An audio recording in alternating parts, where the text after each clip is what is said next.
So you have seen here the preganglionic fiber that leaves the central nervous system, enters the spinal nerve, again leaving the spinal nerve, then it is relaying, synapsing in the ganglion. And here there are other set of neurons called postganglionic neuron. They send the process. And what will you call these fibers? If this is preganglionic fiber, what can be these fibers? They are called postganglionic fibers. Postganglionic fibers. Postganglionic fibers arises from the postganglionic neuron, right? Preganglionic fibers are arising from preganglionic neuron, which are located here in this area, right? And this goes to the effector organ. Effector organ. Effector organ can be anything. It can be a smooth muscle. It can be gland, anything like that, right? So this is the flow of autonomic nervous system usually. Okay. Now what you see here is a spinal nerve. Spinal nerve has got two parts: motor part and sensory part. So this is a motor part. This is a sensory part, or sensory root and motor root of the spinal nerve joined together to form the trunk of the spinal nerve. Spinal nerve will divide again after that. It will divide into anterior root and anterior rami and posterior rami. Okay, you can go back and see spinal nerve. So I hope you have understood how it is differing from the the somatic nervous system. This is how it is located. These are the sympathetic ganglia, which can be seen on either side of the vertebra, starting from cervical region up to the coccyx region. Here it is not shown, it is shown up the lumbar region, but it extends below. There are two sympathetic chain. Now these ganglions are connected by some nerves. Okay, some nerves. Okay, all together the ganglion and the nerves connecting it, all together it is called sympathetic trunk. Sympathetic trunk.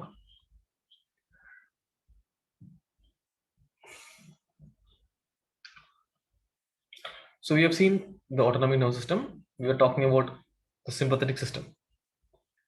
Now we are seeing parasympathetic system.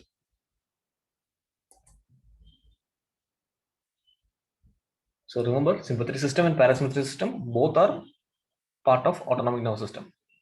Okay. Now when you consider the parasympathetic system, there are some things that you should know. That is, again, this has got a ganglion, right? This is a ganglion. Now we can see an example of, first we'll see this one, then we'll go back, go to this. Okay. So let's see this picture here. Again, the preganglionic fibers are situated in the spinal cord in this picture. The preganglionic fibers arises and that goes to the spinal nerve and it relays in a ganglion. And this is a parasympathetic ganglion. Parasympathetic ganglion usually is located near the organ. For example, heart. Consider the heart. Okay, so there is a parasympathetic supply for the heart, right? The ganglion that is related to the parasympathetic ganglion is near the organ. So it is near the organ, this ganglion. Then the postganglionic fibers arise and they supply the heart. So here you can see some difference. Consider this one, the first case, that is sympathetic system. Sympathetic system. Look at the sympathetic ganglia. They are located near the spinal cord, right? They are located near the central nervous system. Spinal cord is inside the vertebra, right? Isn't it? Inside the vertebral canal. So the preganglionic fibers here, look at this here. The preganglionic fibers, they reach the ganglion. Postganglionic fibers start from here and they have to travel a lot. To reach the organ, right? This is about the sympathetic system. Now what you can see here is the preganglionic fibers are short, right? They are very small because it has to start from here and end here. Start from here, end. That's it. Whereas, think about this case, parasympathetic system. Here, the preganglionic fibers are or should be very long because the ganglion is located near the organ. That's the difference. Ganglion is located near the organ. Whereas in sympathetic system, ganglion is located near the central nervous system, near the spinal cord. So preganglionic fibers are short, whereas postganglionic fibers has to travel a lot. In this, it is opposite. The preganglionic fibers has to travel a lot because it has to reach the ganglion. Now, where is the ganglion? Ganglion is near the organ. But here, the postganglionic fibers are very short. That's the difference. Look at this again. This is a parasympathetic ganglion called ciliary ganglion, which is ganglion which is near the eyeball. Near the eyeball. Now look at this. This is very close to the eyeball. So the preganglionic fibers, that is this one. This is the preganglionic fibers, which is located, which is shown as green. It is very long, which is coming from the central nervous system, and that has to travel a lot, and it relays here. Then from here, the postganglionic fibers arises, the brown one, that is very small, very small. So that is another difference that you can see between the sympathetic and parasympathetic system. Now, so we have seen the autonomic nervous system, parasympathetic and sympathetic. Now we are just comparing with the somatic nervous system. In contrast, somatic nerves, after rising from CNS, they reach their destination without any interruption. This is what I said before. Look at this here. This is a nerve supply to the skeletal muscle. What happens here is, yes, there are different sets of neurons, agree, but all are within the central nervous system. All are lying within the central nervous system. Once it leaves the central nervous system, as in this picture, it is not having any interruption. It reaches the effector organ. Here also you can see. Once it leaves, it may have different sets of neurons, obviously, because it has to travel a lot. So there are different sets of neurons. But once it leaves the central nervous system, there is no interruption. But look at this here. What happens? This is the autonomic nervous system. It leaves the central nervous system, but it relays some point. It relays in some point. That is called the ganglia, collection of nerve cell bodies outside CNS. Again, here another diagram. It leaves the central nervous system. You can see before that there are some group of neurons. Anyway, that we are not considering. Look at what happens after leaving the central nervous system. Again, it is relaying. It is relaying in a point that is a ganglion. Then from there to the effector organ. So this is the difference that you can clearly make out from somatic nervous system and the autonomic nervous system. Okay, remember, after leaving the central nervous system, there is a relay point for autonomic nervous system, whereas here, no, it is direct supply. There is no interruption. There is no ganglia which are involved in this. And here it supplies the skeletal muscle, whereas here it supplies smooth muscle, glands, cardiac muscle, and some cells of adipocytes as well.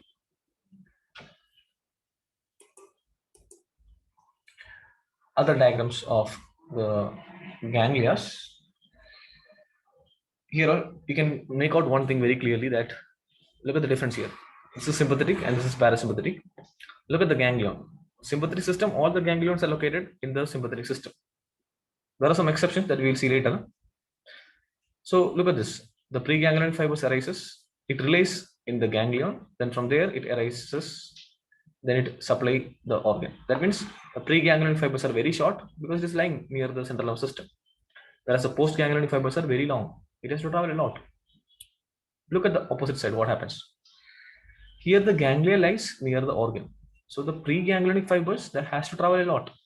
Look at this. Preganglionic fibers are traveling a lot. But the postganglionic fibers, they're very close to the organ. Very close means they're very, very close. So in this diagram, you may see a little long, but actually they are very near to the organ. So postganglionic fibers are very short and they supply the organ, as you can see in this picture.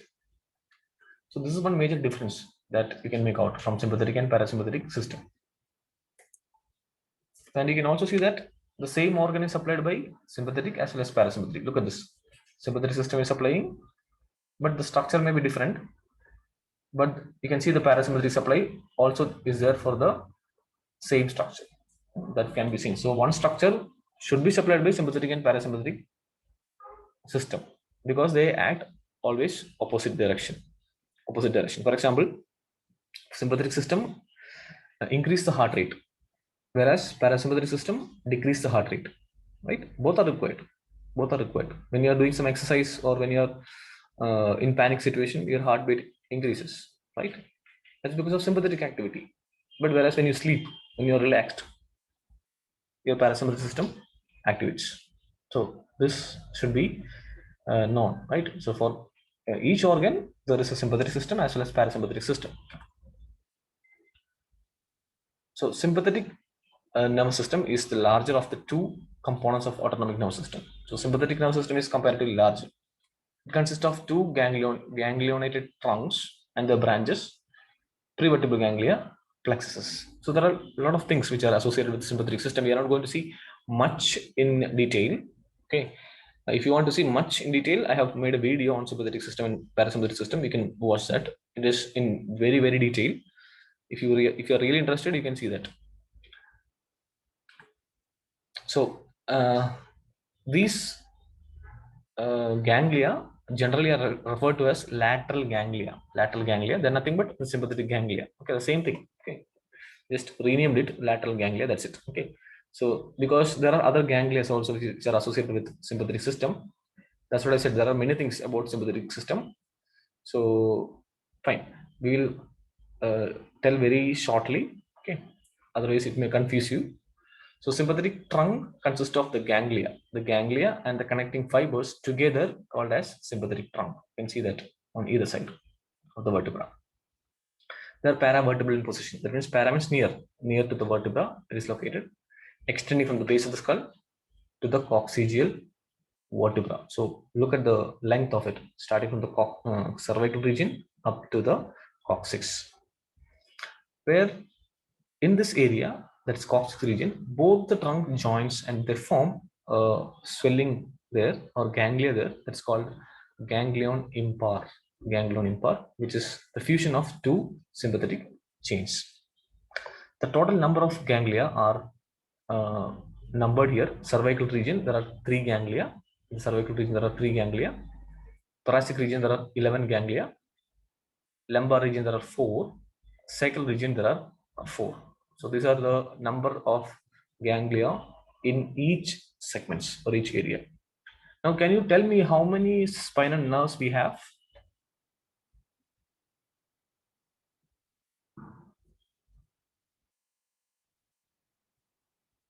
Number of spinal nerves.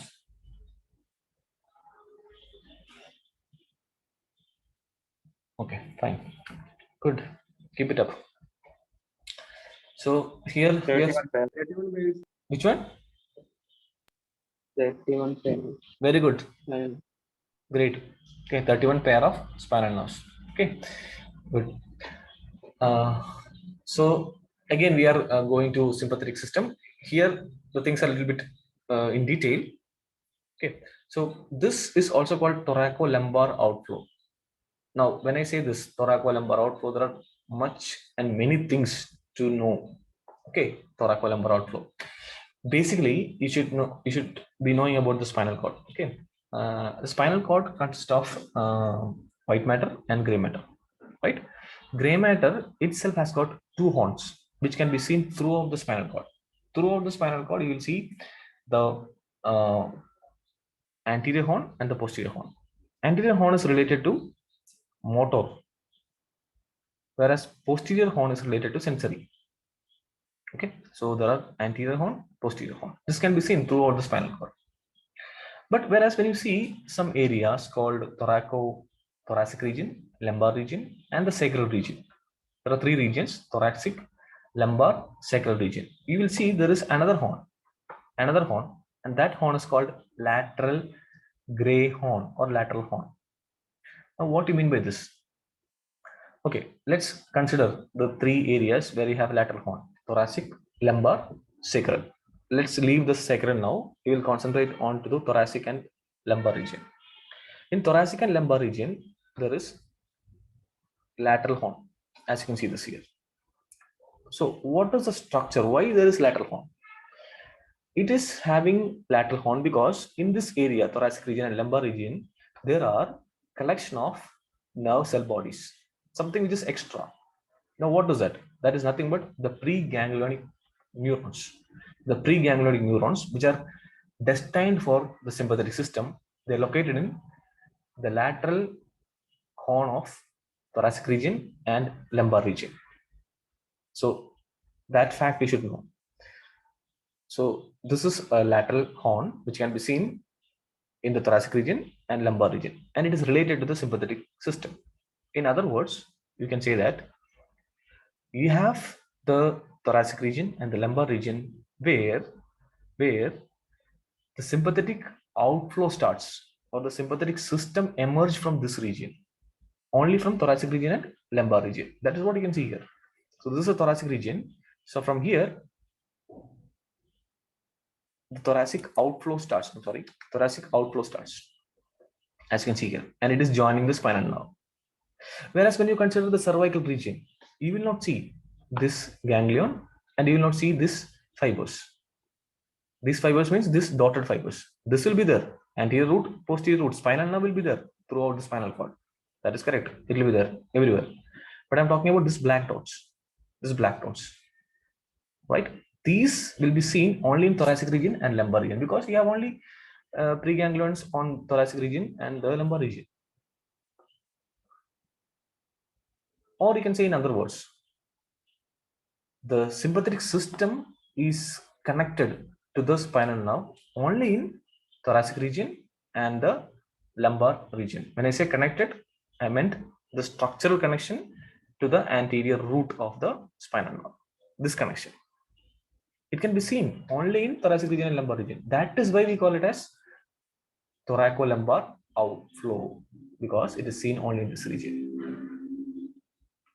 So it is arising from the segments from T1, thoracic segment 1, 2, 3, 4, 5, 6, 7, 8, 9, 10, 11, 12, then L1, L2, L3 segments. So these are the segments where you can see an outflow from sympathetic system to the spinal nerve. And they are motor preganglionic fibers. All are motor fibers, preganglionic fibers, as you can see here. And they are also called as white rami communicants. White rami communicants up to the ganglion, up to the synapse. So white rami communicants because it is covered by myelin sheath. That is why it is called as white rami communicants. And they arise from lateral gray horn, emerges through the ventral rami of the spinal nerve and connected to the ganglia, as you can see here. And this ganglia is called lateral ganglia or the sympathetic ganglia of the sympathetic chain. So this is what you should know about the sympathetic system, the basic of it. That is thoracolumbar outflow, because the sympathetic system is concentrated on the thoracic region and the lumbar region, that is on the lateral gray horn. Now, when you see the cervical region, you will not see the gray horn. It is not there in the spinal cord.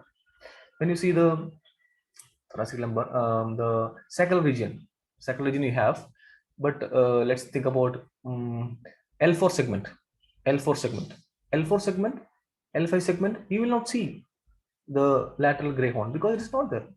Only this region specified to thoracic region, L2, L3, thoracic region 2, L2, L3, this region you'll have the gray horn, which is having the preganglionic fibers for the sympathetic system.